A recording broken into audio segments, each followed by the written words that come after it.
ચાલો મિત્રો આજે સાંભળીએ વાર્તા. અંત પહેલાંનો આરંભ. વાર્તા. વનરાજ માટે અમાવસની આ કાળી અંધારી રાત શું સંદેશો લઈને આવી હતી? આવો જાણીએ. જેલના લોઢાના સળિયા પર જોરથી લાકડી ઠપકારતો હવાલદાર અને એની સાથે રહેલા એસપી સાહેબ, ઇન્સ્પેક્ટર અને જનરલ સાહેબ આજે બધા એક જ સાથે જેલના કેદીઓનું નિરીક્ષણ કરવા નીકળ્યા હતા. પરંતુ આજની સાંજનું વાતાવરણ કંઈક અલગ સંદેશો આપી રહ્યું હતું. દરેકના હોઠ પર મૌન છવાયેલું હતું. કેદીઓના ચહેરા અસમંજય સ્થિતિમાં હતા. આ જેલના ખૂંખાર લાગતા કેદીઓની આંખો રડી રહી હતી. આવતીકાલની સવાર પડતા જ વનરાજને ફાંસી લગાવશે. આપણા જેવા ખૂંખાર દરિંદાઓને જીવનમાં સાચો રસ્તો દેખાડનાર વનરાજ કાલે વિદાય લઈ લેશે. કોઈ જાતના ઘોઘાટ વગર સર્વત્ર છવાયેલી નીરવ શાંતિ. પોતાના ધીમા ડગ ભરતા ભરતા બધા આગળ વધી રહ્યા હતા. હવાલદારના હાથમાં રહેલો એ દંડો પણ એકદમ શાંત પડી ગયો. જેલની અંદર રહેલા કેદીઓના ચહેરાને તીખી મીઠી નજરે જોતા જોતા આગળ વધતા જતા હતા. બસ હવે આગળ નહીં જેલર સાહેબ. અને બાકી સાથે રહેલા બધાના પગ ઢીલા પડવા લાગ્યા હતા. જેલરની આંખોમાં આંસુઓનો સમંદર દેખાઈ રહ્યો હતો. જેલનો એક કેદી વનરાજસિંહ, જેના નામે બસ આજની રાત આખરી રાત હતી. અંધારી રાતના કાળા પડછાયાનો સામનો કરવાની આ આખરી રાત હતી. આવતીકાલે એને ફાંસીના માંચડે લટકાવવાનો હતો. કોઈ પણ ગુનો કર્યા વગર માણસ મૂંગા મોઢે ફાંસીએ કઈ રીતે લટકી શકે? ગુનેગારોને જેલ ભેગા કરી અમુક વર્ષોની સજા ફટકારવી, કેદીઓ સાથેની માથાકૂટ, લોકોની ફરિયાદો સાંભળવી, આ બધું જ પોલીસ ચોકીમાં રોજનું હતું. એ લોકો માટે તો રોજનો ક્રમ હતો. પરંતુ કેદીઓને હરોળમાં જ્યારથી વનરાજસિંહનું આગમન થયું ત્યારથી જ જેલર સાહેબના જીવનમાં હલચલ મચી ગઈ હતી. વનરાજસિંહના ચહેરાને પહેલીવાર જોતા જ એના મનમાં શંકાઓ ઉઠી હતી. આ વ્યક્તિ ગુનેગાર કઈ રીતે હોઈ શકે? અરે, એનો ચહેરો જ એના નિર્દોષ હોવાની જાડી ખાઈ રહ્યો હતો. ચહેરા પર અનુપમ તેજ. એ માણસ તો એની આંખોથી જ આખે આખો ઓળખાઈ જતો હતો. એના હોઠ પરનું મૌન હાસ્ય જ ઘણું કહી જતું હતું. કોના માટે? પોતાની જાતને કુરબાન કરી રહ્યો હતો. જીવનમાં ઘણા ઘા વાગ્યા લાગે છે.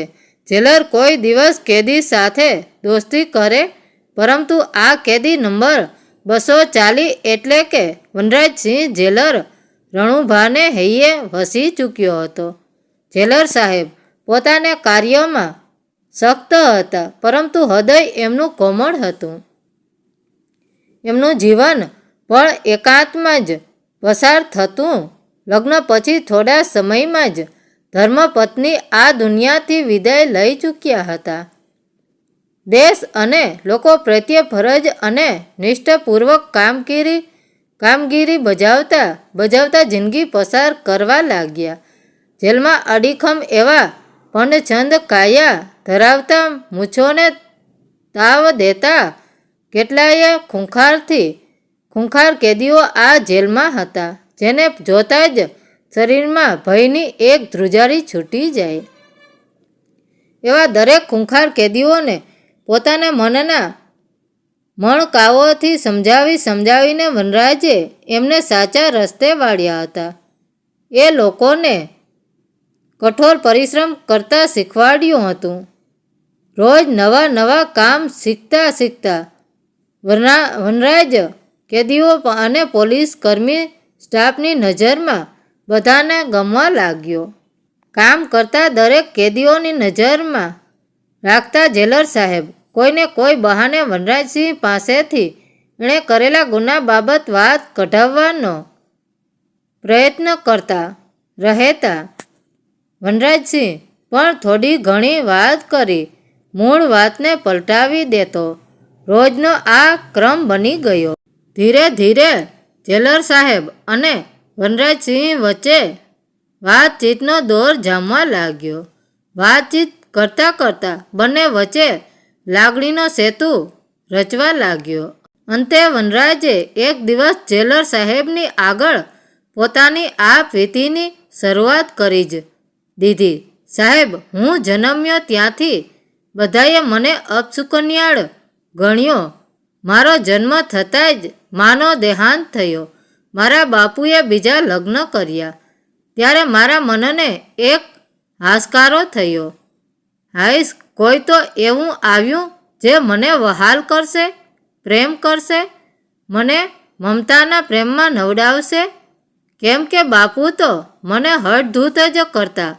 પણ સાહેબ, એ નવી મા પણ નિર્દય નીકળી. નવી માની કોખે મારો બીજો ભાઈ અવતર્યો.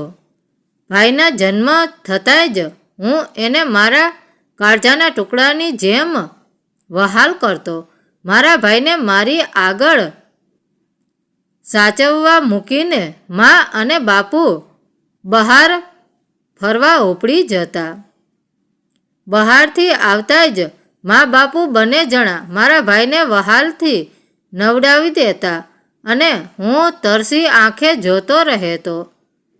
પણ મનને મનાવતા બોલતો, મારો નસીબમાં એ કયા મમતા અને પિતાનો પ્રેમ. ધત બોલીને હસી પડ્યો. જીવનના રસ્તે ખાડાઓમાં પડતા આખડતા પોતાની જાતને બચાવતો રહ્યો. ઉપર ગયેલી મારી માના સંસ્કારોને કયા લજવું એટલે મૂંગે મોઢે કડવા ઘૂંટ પીતો રહેતો. ઘરના લોકો માટે હું ગુલામ બની ચૂક્યો હતો.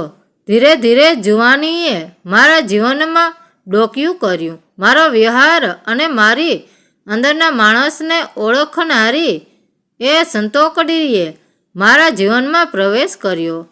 સંતોકડી બોલતા જ વનરાજસિંહનો ચહેરો ખીલી ઉઠ્યો.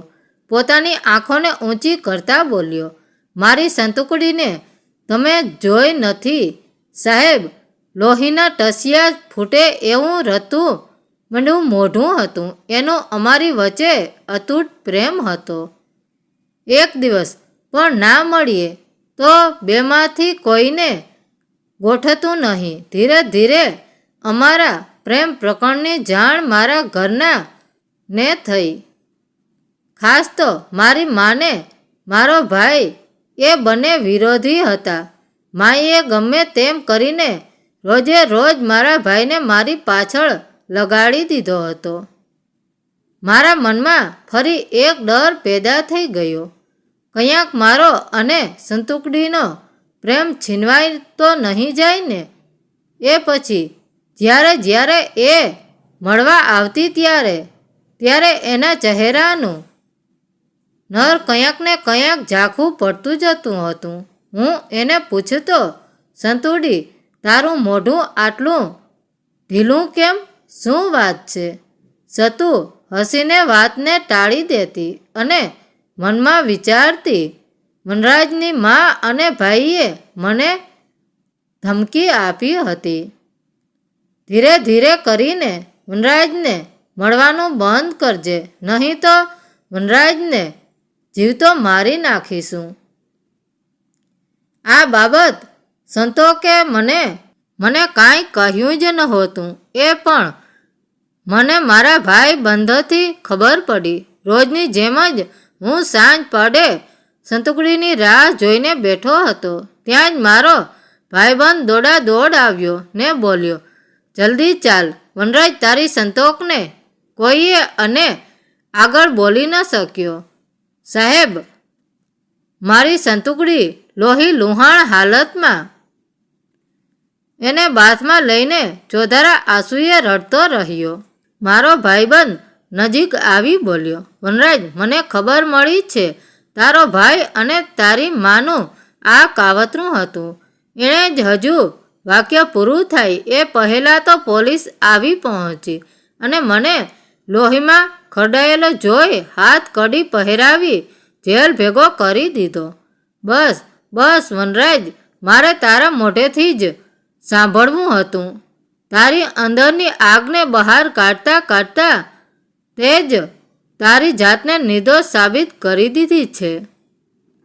હું એટલે જ ધીરે ધીરે તારાથી તારા ન કરેલા ગુન્હા વિશે પૂછતો રહ્યો, પણ સત્ય શું છે એ આજે તારા શબ્દોથી ખબર પડી ગઈ છે. અરે અરે ના ના સાહેબ, જિંદગીનું હવે શું છોડે ને. હવે મારા ભાઈને તો જીવતો રહેવા દો. મારા મા બાપનું ધ્યાન કોણ રાખશે? ત્યાં હવલદાર આવીને બોલ્યો, જેલર સાહેબ, હવે આ કેસનો કોઈ રસ્તો નથી એવું સાહેબ કહે છે. આવતીકાલે તો હવલદાર પોતાનું વાક્ય પૂરું કરે એ પહેલાં જેલર સાહેબ સડસડાટ નીકળી ગયા. બધા જ સાહેબોને વિનંતી ભર્યા સ્વરે જેલર સાહેબ બોલ્યા, ગમે તે થાય સાહેબ, વનરાજને ફાંસીએ લટકાવતા રોકવો છે. આજની રાતમાં ગમે તેમ કરીને એના ભાઈને પકડો. અહીં કેદીઓ આગળ હજુ 2-3 હવલદારને મૂકીને આજે હું પણ એના ભાઈને પકડવામાં મદદ કરીશ.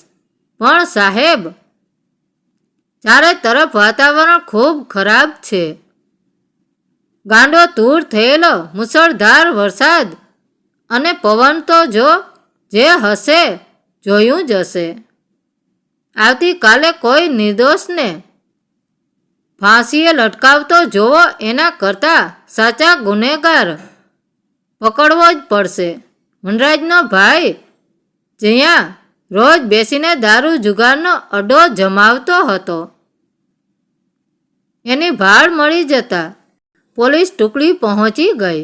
ચારે તરફ વીજળીના કડાકાભેર અવાજોને કારણે એક બિહામણું વાતાવરણ સર્જાયું રહ્યું હતું. જેલર સાહેબ પોતે બહાર એક ઝાડ નીચે ઊભા રહ્યા.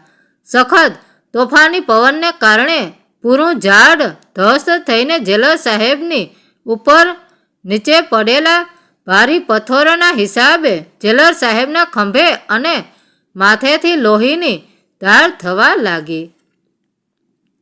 આ હાલતમાં પણ જેલર સાહેબે આદેશ કર્યો, પહેલાં આને જેલમાં નાખો. 2-3 જણા મળીને જેલર સાહેબને એમ્બ્યુલન્સમાં હોસ્પિટલ ભેગા કર્યા. હોસ્પિટલ પહોંચતા જ સ્ટ્રેચર પર સૂતા સૂતા તૂટક તૂટક અવાજમાં બોલ્યા, મને મારા બચવાની આશા ઓછી છે. પોતાના ધ્રુજતા હાથે પોતાનો અંગૂઠો દેખાડતા બોલ્યા, વનરાજને મારા તરફથી હવેની જિંદગી માટે. આ બાજુ જેલમાં અફરાતફરી મચી ગઈ. જેલર સાહેબની આ દશા કોઈને અસલી ગુનેગાર પકડાઈ ગયાનો હરખ નહોતો, પણ જેલર સાહેબની જિંદગી જીવન અને મૃત્યુ વચ્ચે તોળાઈ રહી હતી એની ચિંતા હતી. પોલીસ ચોકીમાં વારંવાર ફોનની ઘંટડીઓ રણકાર કરતી રહી. વનરાજ પૂરેપૂરો ભાંગી પડ્યો હતો. સાચા હૃદયથી મને પ્રેમ કરવાવાળો આ મહામૂલ્ય માનવીને પણ ઈશ્વર મારાથી છીનવી લેશે? એ તો કેમ બને? અરે, મારા માટે તો મારો ભાઈ જેવો જેલરની લોઢાના સળિયાની પાછળથી ઈશ્વરને પ્રાર્થના કરતો એક સ્વર ગૂંજી ઉઠ્યો, એ માલિક, તેરે બંદે હમ એસે હો હમારે કરમ. ધીરે ધીરે દરેક કેદીઓનો સ્વર આ પ્રાર્થનામાં જોડાવા લાગ્યો. આજે જેલનું વાતાવરણ મંદિર સમાન નજર આવી રહ્યું હતું. વનરાજને આંખો રડતા રડતા 2 હાથ ઊંચા કરીને ઈશ્વરને આજીજી કરી રહી હતો. જેલર સાહેબના બચવાના કોઈ ચાન્સ હતા જ નહીં, છતાં આસ્થા અને શ્રદ્ધાએ ફરી એકવાર ઈશ્વરના હોવાનું પ્રમાણ આપી જ દીધું. સવારનો સૂરજ ઉગતા જ ખબર મળ્યા જેલર સાહેબની તબિયત હવે ઘણી સુધારા ઉપર છે. વનરાજે જેલર સાહેબને મળવાની ઈચ્છા વ્યક્ત કરી. ત્યાં જ સબ ઇન્સ્પેક્ટર બોલી ઉઠ્યા, અરે હવે તો તારે રજા શેની લેવાની? હવે તો તું આઝાદ છે. અને હા, જેલર સાહેબે આંખો ખોલતા જ તારું નામ લીધું છે. જા જા, જલ્દી પહોંચી જા. હોસ્પિટલના બેડ ઉપર જાણે બે ભાઈઓનું મિલન થઈ રહ્યું હતું. બંને એકબીજાના હાથ પકડી આંખોમાં આંસુના સમંદર સાથે ચૂપચાપ મૌન બની આંખોની વાત કરતા રહ્યા. જેલર સાહેબ થોડા સ્વસ્થ થતા બોલ્યા, ભાઈ, તારા સાથ વગરની જિંદગી તો હવે મને ગોઠશે નહીં. તને વાંધો ન હોય તો હું પણ એકલો જ છું. આપણે સાથે જ મળીને આપણી બાકી રહેલી જિંદગીની મોજ માણીએ. હસતા હસતા આંખોથી વનરાજે પણ મૂક સંપત્તિ આપી દીધી. પૂરી રાતનું વરસાદનું તોફાન શાંત પડી ગયું હતું. બંનેના જીવનની ગઈકાલની એ અમાવસની અંધારી અને તોફાની રાત પૂનમની રાત જેટલું અંજવાળું લઈને આવી હતી. મિત્રો, વાર્તા કેવી લાગી? સારી લાગી હોય તો કોમેન્ટ કરીને જરૂર જણાવજો. ધન્યવાદ મિત્રો. રાધે રાધે.